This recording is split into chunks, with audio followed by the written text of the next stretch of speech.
오늘 교회사에 대해서 우리가 함께 나눔을 가지고자 합니다.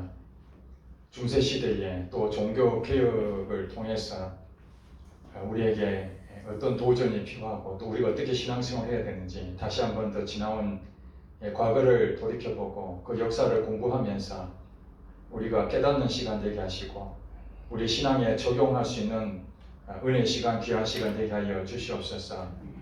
준비한 것들 하나님께서 생각나게 하시고 전할 때나 듣는 자가 함께 은혜 받고 성령의 충만한 기름 부음이 있게 하여 주시옵소서.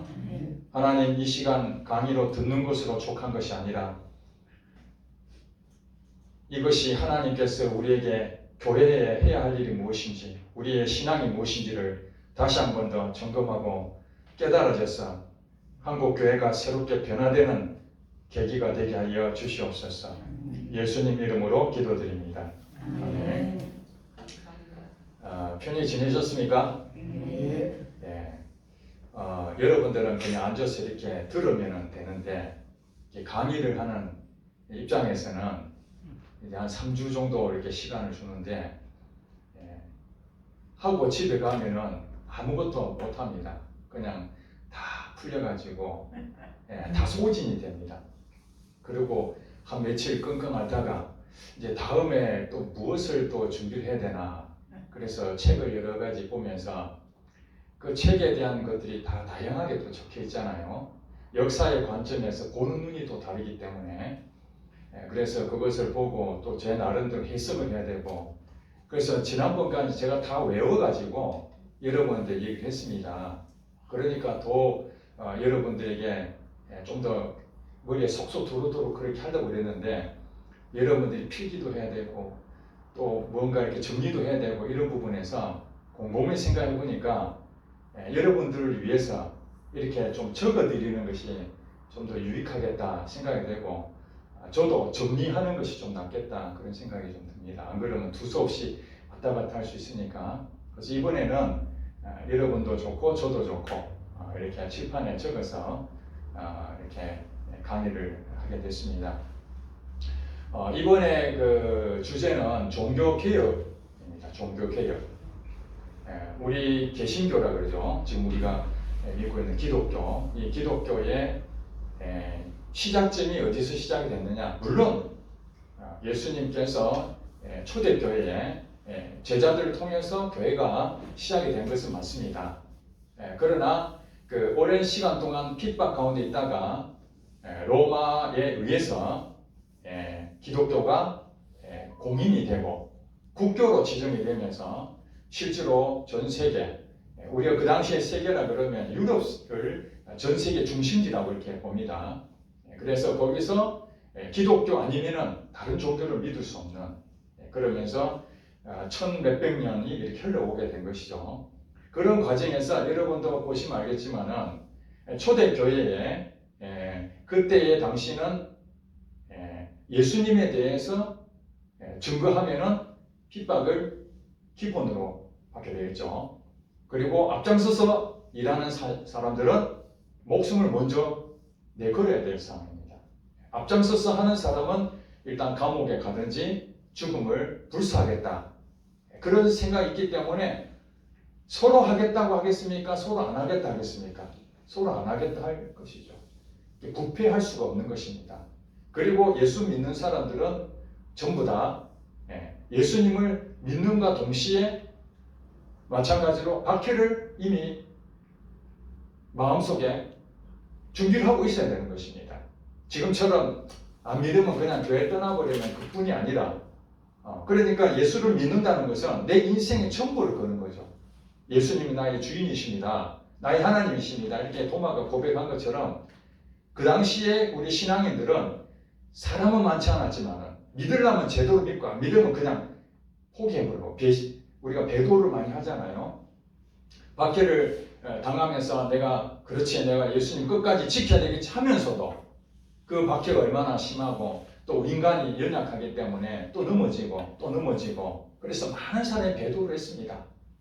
그러다가 나중에 이제 교회에서 다시 회복이 되면서 핍박받았던 사람들, 끝까지 살아남은 사람 있잖아요.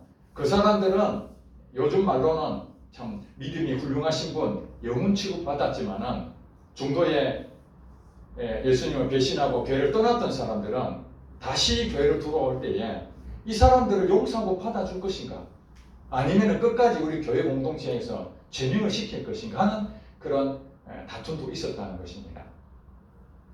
결과적으로 박해의 시대 때는 끝까지 믿음을 지키는 것이 하나님의 구원받는 사람들의 행동들이었죠. 그러니까 구원이라는 것은 예수님을 진짜 하나님을 믿는 사람들이 그 공동체가 기독교였던 것이죠. 그러나 이제 로마의 콘스탄틴 황제를 통해서 박해는 끝나고 이제는 로마의 어떤 종교든지 기독교도 함께 종교로 인정을 받게 됩니다. 그리고 이제 그 뒤에 381년도인가 그쯤 돼가지고 정식으로 공인됐던 그 기독교가 이제는 다른 종교는 전부 다 관두고 오직 기독교만 국교로 인정을 받게 됩니다. 국교로 인정받았다는 사실은 이제는 이제 기득권이 되는 것이죠. 음지에서 양지로 올라오는 것입니다. 한마디로 기독교 신자가 되는 것 자체는 이제 사람들이 인정을 받는 그런 시대가 됐고, 또 성직자가 된다는 것은 출세길이 훤히 열리게 되는 거죠. 박해가 없으니까. 오히려 국가 공무원으로서 대접을 어마어마하게 하게 됩니다. 그래서 자녀들이 태어나서 이제 무언가 좀 해보려고 그러면은 신학교 가라. 요즘 말하는 목사가 되라 하는 것처럼 당시에는 사제가 되는 것이죠. 성직자가 되는 것입니다. 공부를 하고 사제가 되면은 국가에서 월급도 주고, 또 교황이 이제 교회의 수장이잖아요. 그 다음에 이 세속 나라의 수장은 황제였죠. 황제와 교황은 서로 뗄 수 없는 관계가 됐습니다. 왜 그렇습니까? 국가의 종교가 기독교로 결정이 됐기 때문에 요즘같이 우리나라에서 종교단체 수장들을 부르면은 대통령이 기독교의 누구, 천주교 누구, 또 불교, 조계종 누구, 원불교 이런 식으로 각계 종파들 이렇게 오라 해서 회의를 하지 않습니까? 그런데 당시에는 기독교밖에 없기 때문에 로마의 교황이 어떻게 말하면은 황제하고 같은 레벨에 그러려고 한 건 아니지만 그런 위치까지 올라가 버린 거예요. 상황적으로. 그리고 황제나 국왕은 평신도잖아요. 왜냐하면 국교가 기독교니까 전부 다 세례를 받고 교인이 된 거예요. 옛날에 우리나라도 대통령이 성도가 된 사람 있잖아요. 장로 대통령. 마찬가지로 당신은 황제는 무조건 기독교인이 돼야 돼요. 기독교인이 아니면 황제가 될 수가 없습니다. 그러니 그 교회에 일어나는 모든 상황은 황제도 그게 다 예속이 되는 거죠. 세례도 받아야 되고 성찬도 해야 되고, 만약에 황제가 말을 잘 안 듣는다 그러면은 성찬을 못 오게 하면은 그거는 구원하고 큰 관계가 있기 때문에 천국은 가야 되니까, 그런 점에서 황제도 교황을 함부로 못하는 거예요. 자, 이런 상황에서 이제 중세 교회라는 것은 교회가 주도권을 가진 이제 사회가 된 거예요. 비주류가 주류가 된 사회가 됐습니다.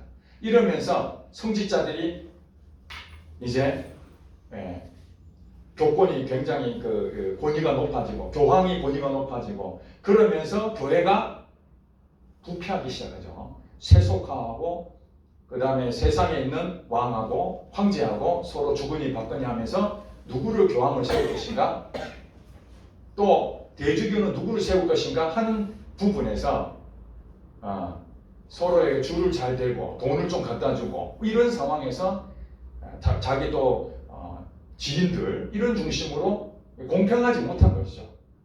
지금은 교회에서 장로나 이렇게 뽑게 되면은 위에서 장로 딱 선정합니까? 아니면은 우리 성도들이 투표해서 뽑습니까? 투표해서 뽑죠. 이게 이제 회중들이 성도들이 중심이 되는, 평신도 중심이 된 것이기 때문에 밑에서 선거에서 뽑잖아요. 근데 당시에는 어떻게 되냐? 위에서 바로 지명하는 거예요. 대통령이 장관을 지명하죠. 예, 우리가 대통령을 뽑지만은 대통령은 장관을 지명하게 되는 것처럼 당시의 교황이 대주교나 그 뭐 사제나 이런 모든 인사권을 다 갖고 있습니다. 성도들이 관여할 수가 없어요. 다 위에서 지시하는 대로 따라가는 겁니다. 이것이 이제 우리가 말하는 교회는 하나다, 통일된 것이다. 그래서 여러분 아시다시피 이제 교회가 원래는 로마 교회 하나밖에 없었는데 서방 교회하고 동방 교회가 나누어지게 되죠. 그 이유는 여러분 지난번에 설명을 드렸지 않습니까? 이 서방 교회와 동방 교회 서로 차이가 있고 또 콘스탄틴 황제가 로마에 있는 거기에서 이제 콘스탄티누스 그러니까 콘스탄티노플입니까? 그쪽으로 도시를 이전하게 된 수도를 그러면서 사실은 소로마 지역에 있었던 그 부분은 옛날로 가버리고 이제 콘스탄티노플인가 그쪽에 이제 동방 지역이거든요. 동방 쪽에 동로마다 동로마 수도로 되면서 모든 그 부분들이 동로마 쪽으로 이동하게 됐습니다. 이러면서 갈등하다가 이 소로마는 게르만 민족에 의해서 북방에서 쳐들어와가지고 소로마가 476년에 다 멸망을 해버렸어요. 다. 그리고 동로마는 1453년도에 한 1000년 뒤에 이슬람 세력에 의해서 동로마도 망하게 됩니다. 자, 소로마에 있는 교회들은 그 있는 유럽에 있는 소로마 지역에 있는 사람들은 다 게르만 민족에 의해서 멸망을 당했는데 게르만족들이 온 사람들은 무지한 사람입니다. 무식한 사람들이에요. 그래서 야만족이라고 해요. 야만족. 야만인이다. 그게 이제 게르만족의 별명이거든요. 그들이 내려오면서 이 유럽 쪽에 전체를 차지하고 있었는데 다행인 것은 땅은 그들이 차지했는데 지금 이 소로마에 서방교회가 있었잖아요. 교황이 있었거든요. 그러니까 황제는 이제 멸망해버렸으니까 교권이 확 올라가는 거죠. 황제의 세력이 죽어버리는 거고 교황이 힘이 더 생기게 되는 거죠. 반대로 동로마 쪽에서는 여전히 멸망하기 전에는 그건 교황이 없었어요. 교황제도가 없었어요. 대주교가 교회의 중심이 됐는데 거기는 황제가 여전히 권세가 막강했거든요. 그런데 교회가 어떻게 말하면은 황제 밑에 잘 순종을 하고 있었고 소로마 쪽에서는 이미 망해버렸기 때문에 교황이 이 전체의 중심이 됐던 것입니다. 그리고 게르만족들이 와가지고 전체적으로 땅을 차지했는데 그들에게 복음을 전했습니다. 기독교를. 소로마 이 서방교회 카톨릭이라고 그러죠. 카톨릭. 그런데 그들이 그것을 다 받아들인 거예요. 근데 그것을 받아들이는데 그냥 그들은 뭘 봐야 믿지 안 보면 못 믿잖아요. 그래서 성상을 만든 거예요. 이거 봐라 이거. 성경에 보면 나오지 않나? 십자가상도 보여주고 뭐 여러 가지 상을 이렇게 보여주면은 그들은 항상 우상이나 이런 것들을 늘 이렇게 보고 믿었기 때문에 비슷하게 설명하려고 그것을 보여준 것이죠. 그걸 이 동로마에 있는 동방교회는 그걸 반대했거든. 그거 하면 안 된다. 그러면서 서로가 이제 갈려지고 결국에는 1054년도에 완전히 서방교회하고 동방교회는 완전히 분열이 돼버린 거죠. 그래서 지금까지 우리가 알고 있는 이 서방교회를 로마 카톨릭이라고 부르고 동방교회를 동방정교회, 동방정교회 크게 그리스 정교회, 러시아 정교회 이렇게 구분되어 있죠. 그러니까 실질적으로 이 서유럽 쪽이 굉장히 땅도 넓고 그러면서 세월이 흐르면서 그들이 게르만족들이 들어와가지고 하나는 전체로 이렇게 족속으로 만들어졌다가 이제 1300년대, 1400년대 가면서 민족주의가 이제 생기게 됩니다. 즉 말해서 독립운동하는 거죠. 야, 그 전체 했는데 옛날에 그 소련이라는 이제 소비에트 연합으로 돼 있잖아요. 그게 이제 나중에 하나 전체 묶어줬는데 야 그거 같이 못 입겠다. 우리 따로 떨어지자 해가지고 폴란드도 나가고 뭐 핀란드도 나가고 지금 우크라이나도 나가고 뭐 이거 전부 다 쪼개지는 거죠. 이렇게 독립을 다 하는 거죠. 그런 것처럼 그 당시에 전체적인 게르만족들이 있었는데 이제 독일, 프랑스, 영국, 이탈리아 이런 식으로 전부 다 독립된 나라가 이제 세워지게 된 거예요. 그때가 중세 시대에 1300년대, 1400년대 이때 나라들이 전부 다 이제 생기는 거죠. 그러니까 뭐예요? 자기 나라에 대한 주권을 확보하려고 하는데 지금 상황이 어떻게 되는 거예요? 종교적으로 로마의 교황청, 로마의 교황에 의해서 모든 것은 다 관장이 되어 있어요. 그러니까 국왕을 하나 뽑으려고 그래도 자기 마음대로 결정하지 못하고 교황이 결정을 해줘야 세우고 그러니까 그러니까 이 국왕하고 교황하고 잘 맞아지면은 서로가 좋은데 서로 안 좋으면은 좀 문제가 되는 거죠. 자, 이런 상황에서 지난 시간에 또 한 가지 사건을 얘기했잖아요.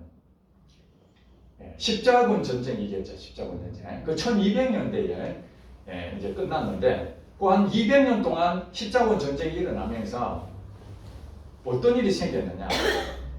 실제로 십자군 전쟁은 전쟁을 하러 가야 되잖아요. 그러면은 싸워야 되면 죽어야 안 죽어요? 자기 목숨 아까운데 왜 그렇게 합니까? 그래서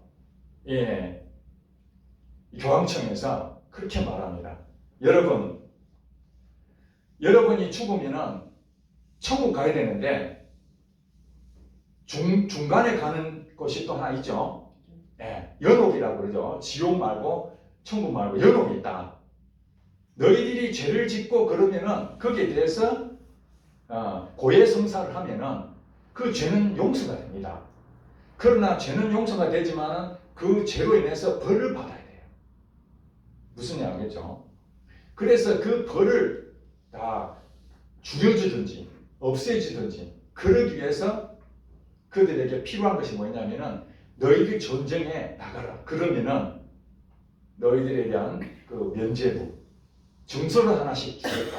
그걸 가진 자는 전쟁에 나가는데 그거 하나 우리가 서류 하나 받은 자는 어디를 간다고요? 연옥 안 가고 바로 천국으로 직행한다. 천국행 티켓을 딱 남발한 거예요. 그게 면죄부의 시작입니다. 우리가 배웠을 때는 세계사나 이런 모든 것을 면죄부라고 배웠거든요. 그런데 요즘 제가 검색해 보니까 면죄부가 아니고 면벌부로 바뀌었어요. 면벌부. 그럼 면벌부가 뭐지? 그게 면죄부를 면벌부라. 그게 어떻게 바뀌었느냐? 이거 천주교에서 나중에 그때 말고 나중에 면죄부가 아니다. 정확한 뜻은 면벌부다. 이 면죄부는 죄를 사해주는 것을 면죄부라 그러고 면벌부는 벌을 사해주는 거거든요. 그러니까 이 죄를 사해주는 것은 고해성사를 통해 여러분 잘 아시잖아요. 신부님한테 가서 내가 죄를 지었습니다. 그러면 예수님의 대리인으로 교황이 예수님의 대리자거든요. 그 예수님의 대리자인 교황이 결정하면은 그게 곧 법이 되는 겁니다. 성경 권위보다 훨씬 높은 거예요. 그러니까 사제들한테 예수님이 우리에게 죄를 사할 수 있는 권한을 주셨다. 그래서 사제들이 그 권한을 가지고 있으니까 죄를 지은 사람들은 고해성사에서 죄를 하게 되는 겁니다. 그러나 그 죄에 대한 대가를 치러야 되잖아요. 감옥에 들어가듯이 그런 부분에 있어서 이제 선행을 해야 되는 거예요. 열심히 자기 공적을 쌓아야 됩니다. 그래야 그 죄를 없애지든지 물론 천국에 바로 가기 위해서 구원의 조건도 예수를 믿음으로 구원 얻는다도 있지만은 또 한편으로는 이 선행을 많이 해야 되는 거예요. 자기들이 정해져 있는 이 공적을 쌓아야 되는데 그것이 100점이라는 정확한 숫자가 나오면은 시험 쳐가면 100점 맞으면 나는 이제 합격했다 이러면 되잖아요. 근데 점수가 없는 거야. 몇 점인지는. 그냥 선행을 해야 되는 거야. 그래서 때로는요 금식도 열심히 합니다. 사순절 우리 얼마 전에 지나갔죠. 사순절 때 금식을 많이 합니다. 그러면 공적이 쌓습니다. 그 다음에 헌금 많이 하면 공적이 쌓습니다. 뭐 이런 것들이 그들에게는 자연적인 현상이었거든요. 그래서 이 십자군에 이제 참여하는 그 전쟁에 나가는 사람들한테 면죄부를 준다. 그것이 이제 면죄부가 아니고 면벌부죠. 면벌부. 그렇게 해서 발행했던 이 면벌부가 나중에 종교개혁에 큰 문제를 일으키게 되죠. 그게 뭐예요? 예, 베드로 성당. 베드로 성당을 교황 레오 10세가 굉장히 사치스러운 교황이었다고 합니다. 그런데 교황청은 굉장히 넓고 크기는 엄청 큰데 목조 건물로서 낡아 있는 상태였어요. 근데 당시에 이제 설명하겠습니다만 이 종교개혁이 일어나기 바로 이전에 이 르네상스라는 시대가 오게 됩니다.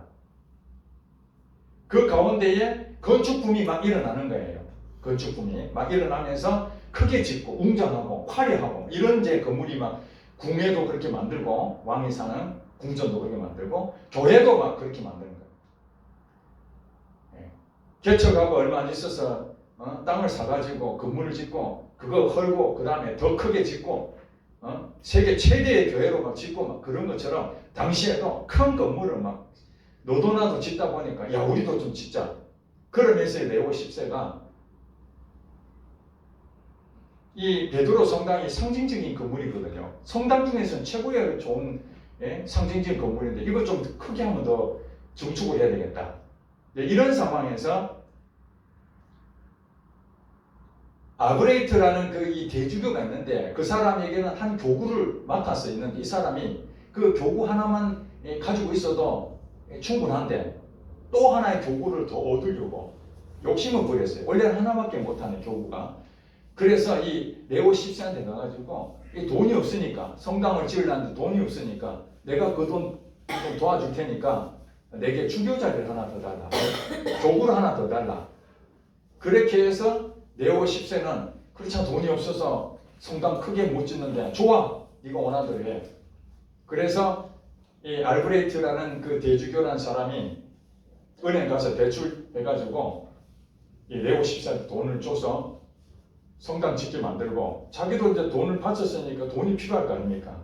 그래서 그 당시에 이 테체리라는 수도사가 있었는데 그 사람이 아주 그 영악한 사람입니다.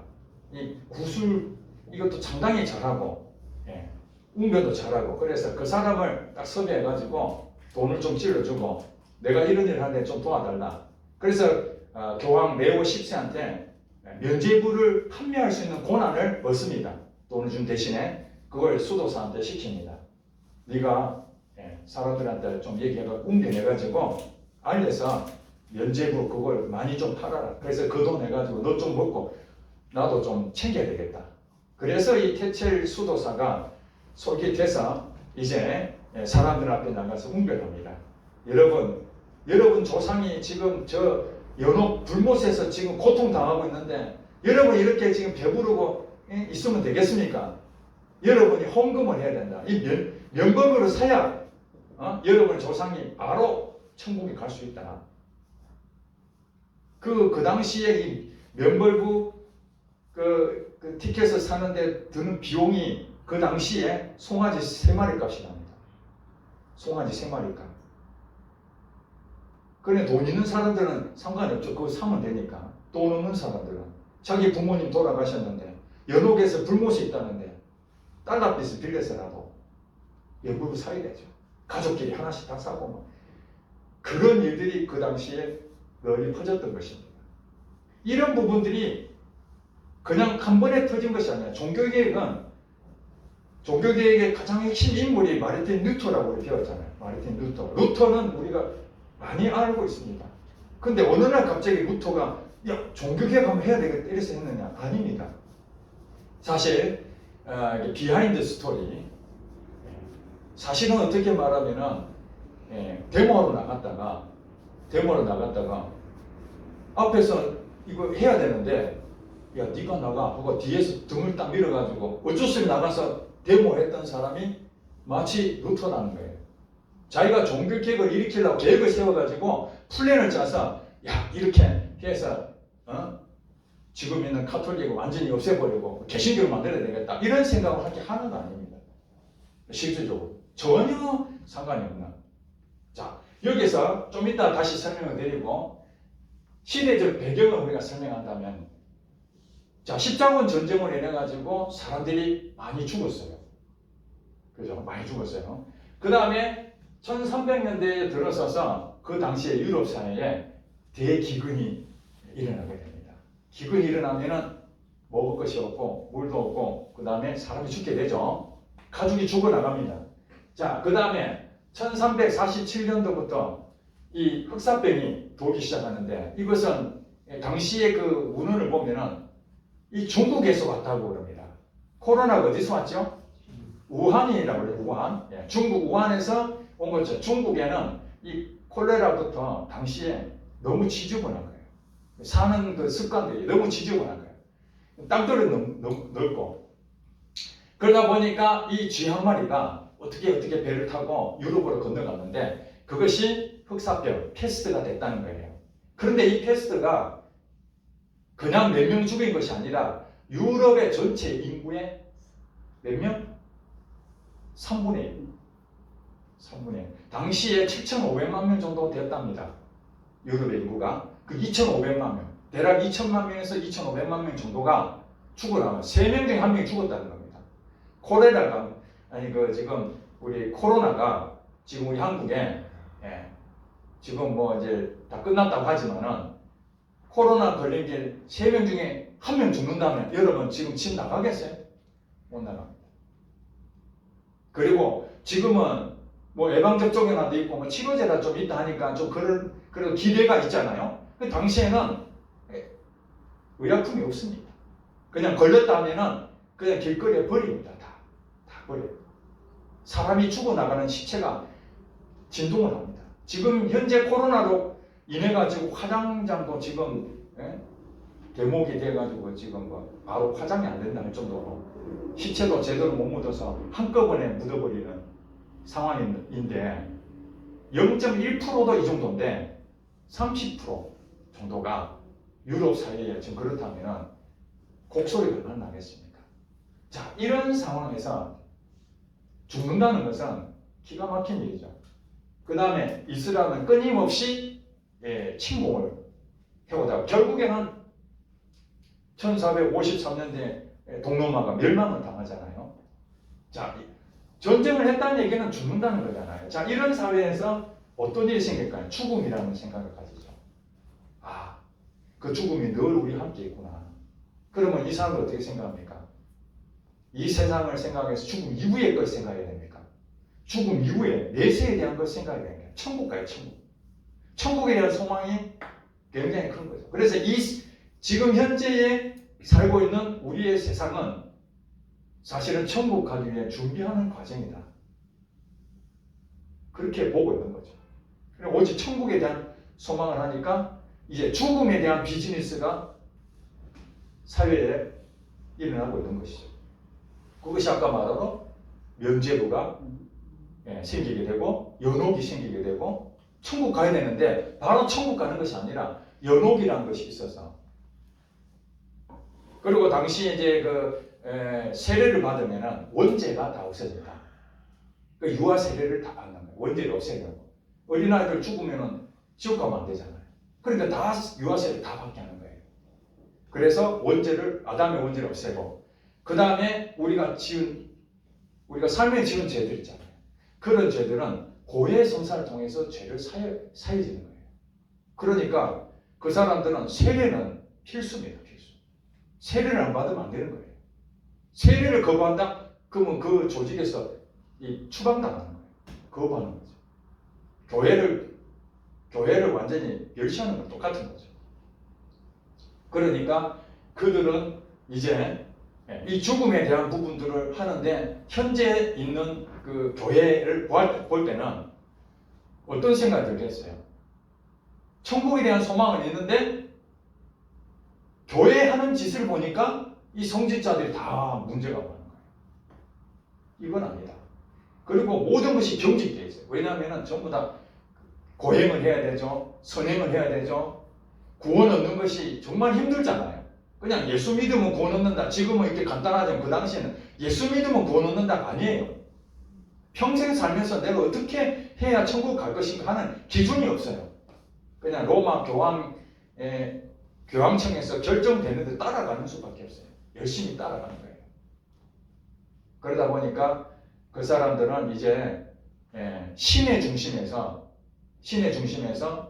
인간 중심으로 이제 가려고 하는 그런 마음이 생기게 되는 거예요. 교회가 이제 너무 교리라든지 형식이나 이런 것에 너무 치우쳐 있으니까